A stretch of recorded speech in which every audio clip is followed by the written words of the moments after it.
una catástrofe marítima olvidada y su angustiosa historia.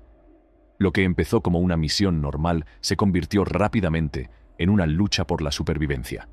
En el vídeo de hoy verá lo valientes que son Richard Walker y Victor Giel cuando se enfrentan a un frío abismo, a problemas técnicos y al tic-tac de un mar implacable. Acompáñenos a desgranar las capas de esta apasionante historia y prepárese para dejarse cautivar por una historia de valentía, tragedia y tenaz búsqueda de respuestas ante lo desconocido. El accidente de buceo de Wildrake ocurrió en Escocia en agosto de 1979 y en él murieron trágicamente 2 submarinistas estadounidenses. Estaban realizando una inmersión habitual en el Mar del Norte cuando la campana de buceo en la que se encontraban se desconectó del cable de elevación principal bajo el agua, a gran profundidad. Entremos en detalle en el accidente. En marzo de 1977, instalaron en el yacimiento petrolífero de Thistle algo llamado sistema SALM, Single Anchor Leg Mooring. Esta cosa ayudaba a cargar petróleo en grandes barcos. Tenía una cosa flotante llamada boya, que estaba conectada a una base submarina, pero en enero de 1979 la boya se desconectó parcialmente. Intentaron arreglarlo volando la boya con explosivos y enviándola a reparar, pero eso la dañó aún más. Así que los buzos tuvieron que llevar la parte submarina a Noruega para que la arreglaran. A principios de 1978, un tipo llamado Brian Masterson fundó una empresa llamada Infabco Diving Services Limited, que realizaba trabajos de submarinismo.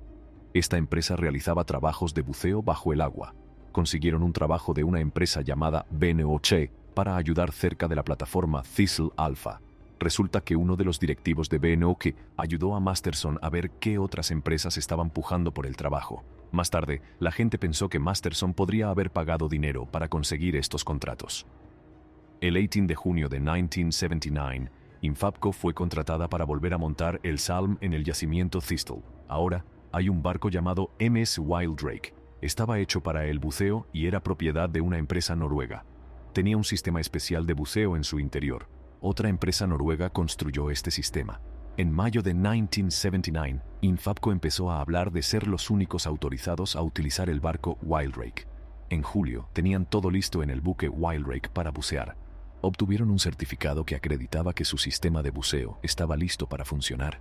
Hicieron muchas inmersiones de práctica para tener todo listo para volver a conectar la boya. Mientras tanto, hicieron algunos cambios en el sistema de buceo. Sustituyeron una pieza que sujetaba el cable de inmersión, quitaron un peso y ataron algunas cosas para evitar que se cayeran. Querían asegurarse de que todo era seguro, sobre todo porque antes habían ocurrido accidentes similares. Además, la configuración de buceo del barco Wildrake no tenía algo importante para mantener la escotilla fuera del barro si se quedaba atascada en el fondo del mar.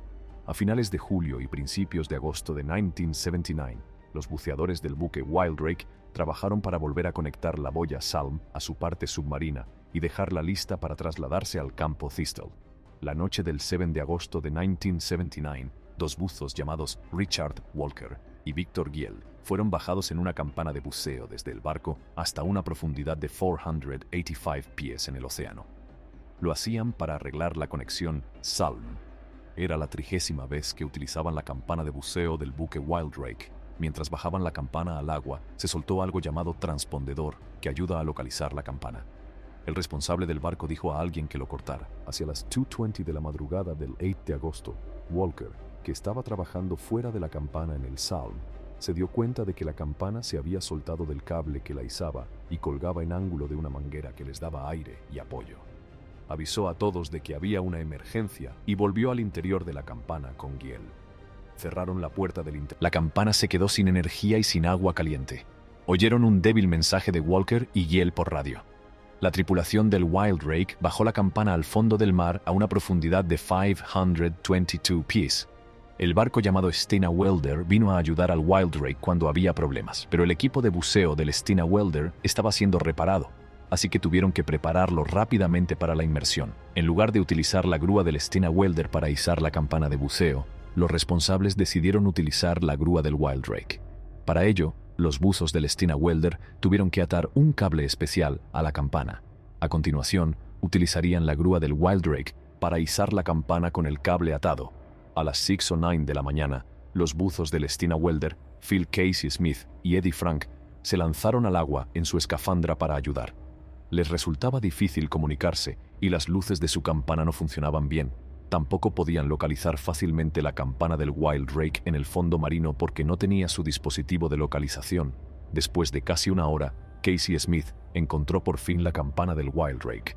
Vio a Walker y a Giel dentro de la campana, haciéndole una señal con el pulgar hacia arriba a través de la ventana. Casey Smith pasó más tiempo organizando el cable alrededor del lugar donde estaba conectada la campana. Debido a la forma en que el Stina Welder estaba colocado en el agua, se movía mucho.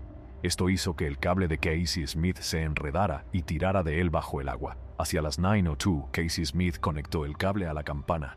El Wildrake empezó a levantar la campana, pero Walker y Giel parecían muy ansiosos.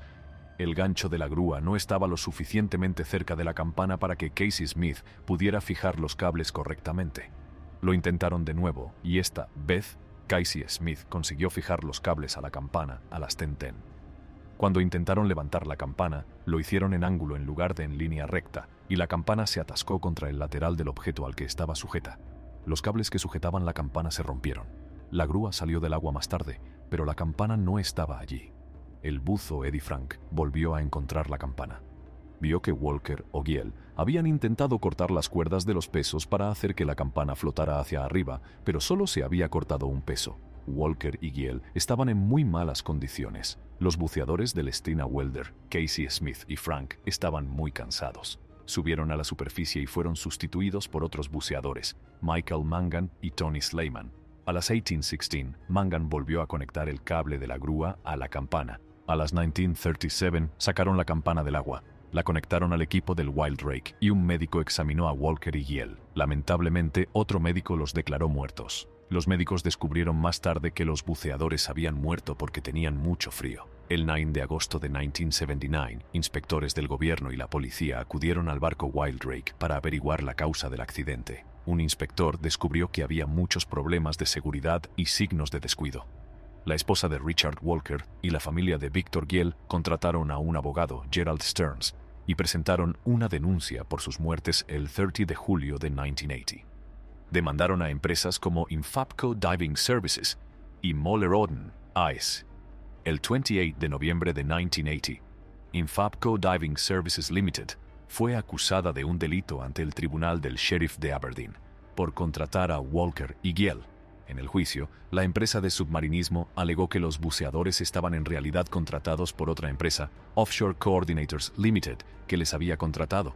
El tribunal declaró a Infabco inocente. En mayo de 1981, un tribunal de Estados Unidos concedió una indemnización a la viuda e hija de Walker y a la familia de Giel, pero esta sentencia no pudo ejecutarse en el sistema judicial británico. Se llevó a cabo una investigación sobre las muertes en Aberdeen, en la que se concluyó que los errores en el equipo de buceo y no preocuparse lo suficiente por la seguridad contribuyeron a las muertes. Un documental emitido en 1981 sugirió que podría haber existido una relación dudosa entre Brian Masterson y Joe Singletary, directivo de BNOK. Se presentaron demandas en el Reino Unido en nombre de las familias Walker y Giel, y los demandados llegaron a un acuerdo pagando dinero, aunque no admitieron haber hecho nada malo. El buque Wildrake fue rebautizado posteriormente Felinto Perry y utilizado por la Marina brasileña. En 2000 no se pudieron encontrar registros sobre el accidente del Wildrake en Londres. Mientras remontamos desde las profundidades de la historia, no olvide suscribirse y darle a la campana para estar al día de más historias interesantes sobre cómo ha sobrevivido la gente y los secretos que se esconden bajo tierra.